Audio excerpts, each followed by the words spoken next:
जब बात शिक्षा मित्रों की आती है तो सबसे बड़ा सवाल ये खड़ा होता है कि प्रधानमंत्री और मुख्यमंत्री आखिर शिक्षा मित्रों के साथ हैं या नहीं। अपनी योगी सरकार से इनकी समस्या के समाधान पर बात कर रहे हैं या नहीं। 1,70,000 लोगों की नौकरी, सैलरी और जिंदगी का मसला राम भरोसे या किसी कमेटी के भरोसे छोड़ा जा सकता है। मुख्यमंत्री योगी आदित्यनाथ ने भी अपने चुनावी भाषणों में शिक्षा मित्रों के लिए कुछ कदम उठाने का आश्वासन दिया था और हाल ही में उन्होंने एक और आश्वासन दिया है कि जो संविदा कर्मचारी हैं उनकी समस्याओं का हल होगा। लेकिन प्रधानमंत्री नरेंद्र मोदी और मुख्यमंत्री योगी की जुबान का क्या मतलब रह जाएगा अगर इनकी समस्याओं का समाधान नहीं निकलता है। तो उन्हें बताना चाहिए इस वक्त उन्हें 10,000 मिल रहा है जो न्यूनतम मजदूरी से कम है। कम से कम यही नाइंसाफी प्रधानमंत्री जी सुबह फोन करके यूपी सरकार से दूर करवा दे। प्रधानमंत्री शिक्षक दिवस को काफी महत्व देते हैं, लेकिन इन शिक्षकों ने 5 सितंबर को भी धरना प्रदर्शन किया, लेकिन हल अभी तक निकलकर सामने नहीं आ पाया है। फिलहाल आपको बता दें, सुप्रीम कोर्ट ने अपने आदेश में लिखा था कि 23 अगस्त 2010 के नोटिफिकेशन की तारीख के बाद शिक्षकों की नियुक्ति के लिए जो न्यूनतम पात्रता तय की गई है उसके तहत शिक्षा मित्र नहीं आते हैं, जिसके कारण उन्हें रेगुलर नहीं किया जा सकता है।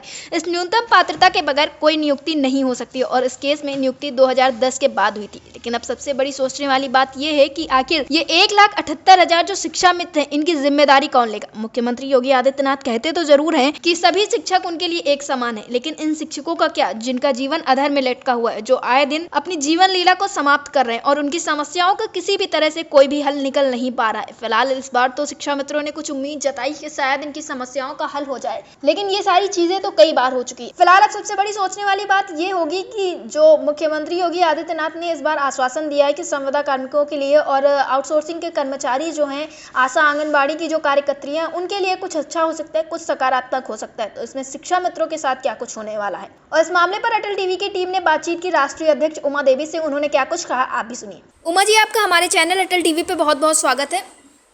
जी धन्यवाद आपको।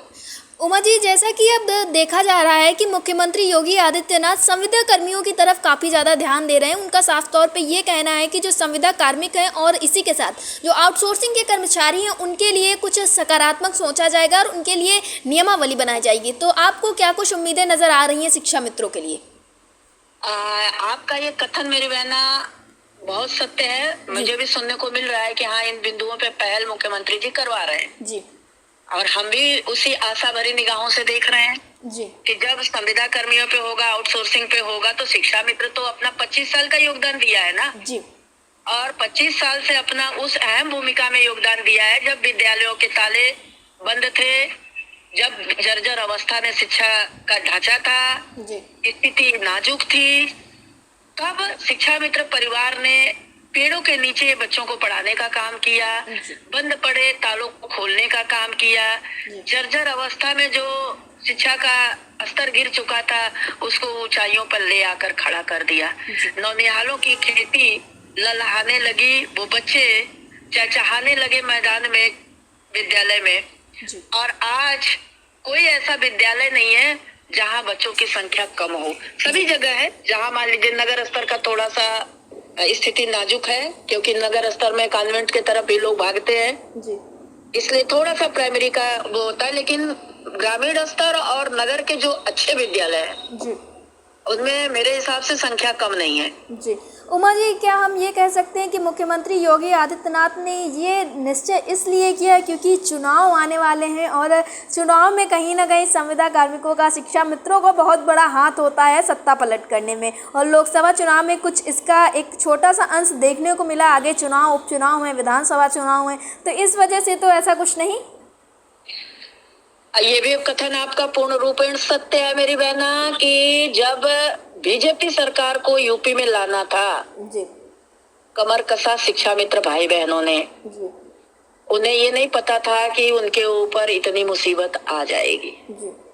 बड़े अच्छे भाव में उन्होंने चुना कि सेंट्रल में बीजेपी सरकार है और राज्य में भी हम अगर बीजेपी सरकार लाते हैं तो दोनों सरकारें तालमेल बैठा के हमारा उद्धार कर देंगी, हमारा जो कार्य बिगड़ा हुआ है वो बन जाएगा।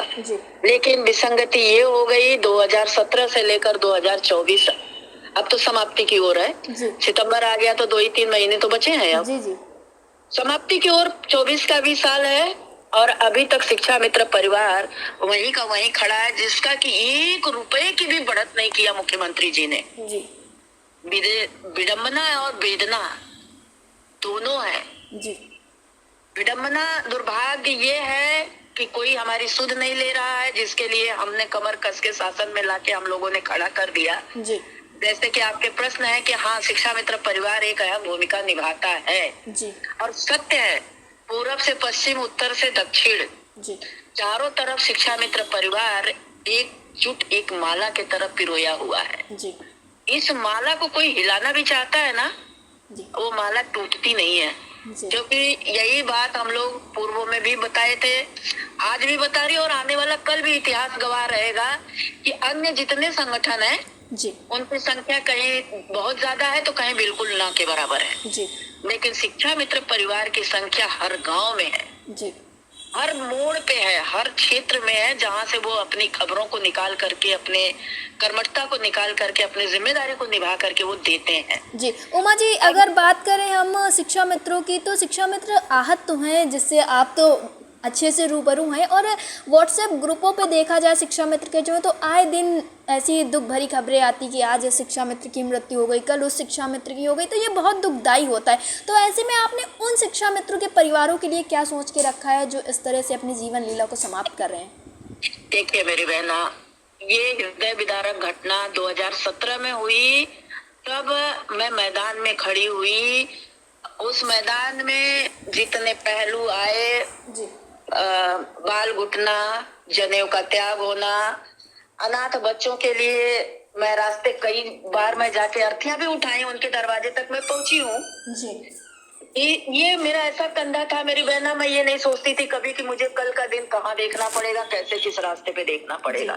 खैर, ईश्वर को मैं धन्यवाद दूंगी, सही सलामत तो लाके मुझे मेरे घर तक पहुंचा दिए। मैं आज परिवार में हूँ।